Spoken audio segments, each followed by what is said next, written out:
Hi, welcome to today's On This Day in Tudor History with me, Claire Ridgway, and Madge the cat, who's decided to join me today. Okay, I'm going to take you back to 1555, which is, of course, the reign of Queen Mary I.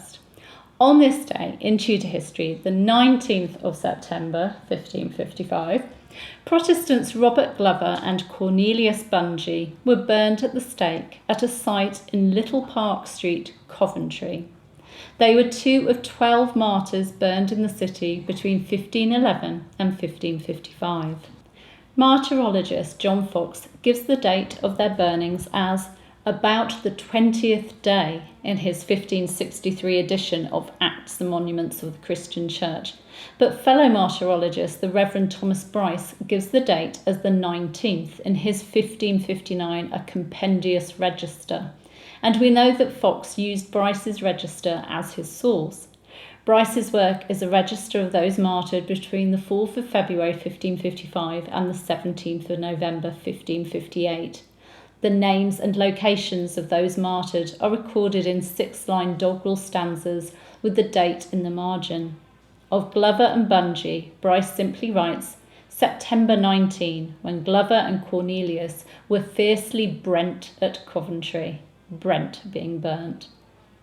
Robert Glover was born in Manchester, Warwickshire, and was the son of John Glover of Baxterley, Warwickshire. He is recorded as having attended Eton College in E.S. Creasy's 19th century book, Memoirs of Eminent Etonians, that's a mouthful, and he was admitted to King's College, Cambridge in 1533. He earned his BA in 1537-8, his Masters in 1541, and was a Fellow until 1543. He married a niece of Hugh Latimer, Bishop of Worcester.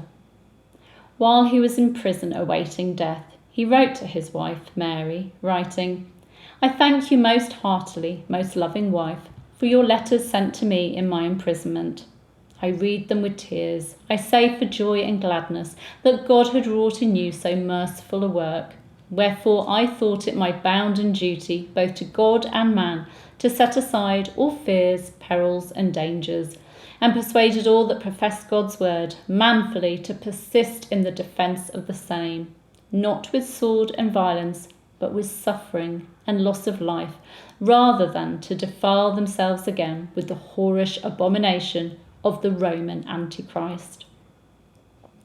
On his last night in prison, Glover prayed with his friend Austin Burner, a minister. Here is John Fox's account of Glover's martyrdom. The next day, when the time came of his martyrdom, as he was going to the place, and was now come to the site of the stake, although all the night before praying for strength and courage, he could feel none. Suddenly he was so mightily replenished with God's holy comfort and heavenly joys that he cried out, clapping his hands to Austin, and saying these words, Austin, he is come, etc.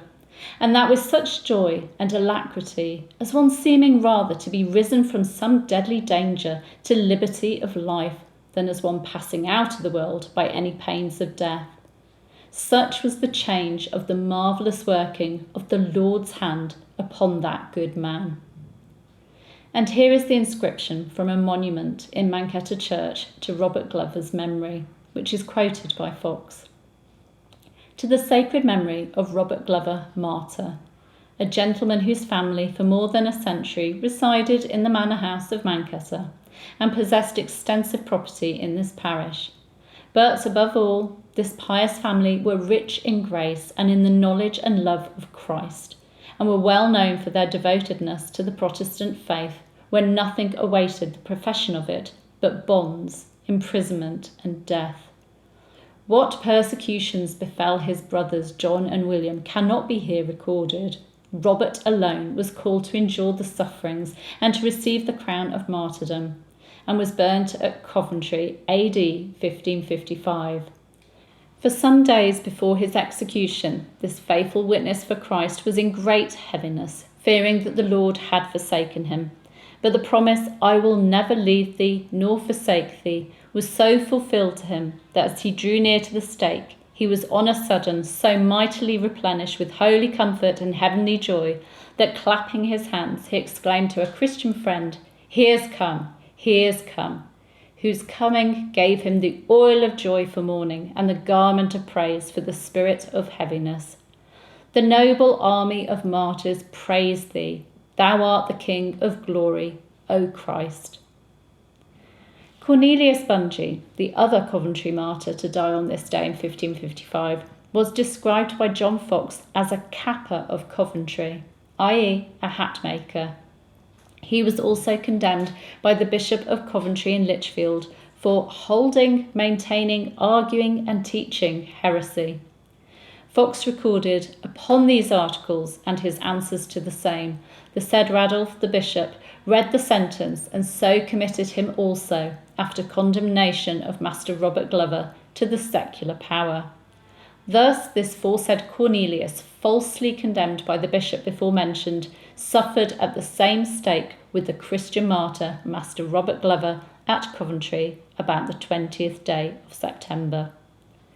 Glover, Bungey and the 10 other Coventry martyrs are remembered by a Cornish granite monument in the form of a Celtic wheelhead cross, which can be found on the island above the Coventry Ring Road at the junction of New Union Street and Quinton Road.